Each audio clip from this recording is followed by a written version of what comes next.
És notícia. Solsona obre una pista sintètica de patinatge a la plaça del Camp per a aquestes festes. Solsona ja disposa per primera vegada d'una pista de patinatge a l'aire lliure. Serà de gel sintètic i està instal·lada a la plaça del Camp fins al dia 5 de gener. És una iniciativa de la Regidoria de Cultura amb el suport de la Unió de Botiguers i Comerciants. Aquesta pista té unes dimensions de 140 metres quadrats i una capacitat per a 25 usuaris. Estarà oberta als matins d'11 a 2:15 i a les tardes de 4 a 8. S'hi podrà patinar per 4 euros durant 40 minuts, tot i que els establiments associats a l'UBIC facilitaran vals de 50% de descompte a la seva clientela. El preu inclou el lloguer de patins.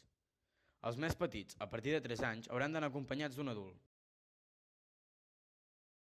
També hi haurà la col·laboració del Club Patinatge Solsonès i de Solsona Pati Club per amenitzar l'espai.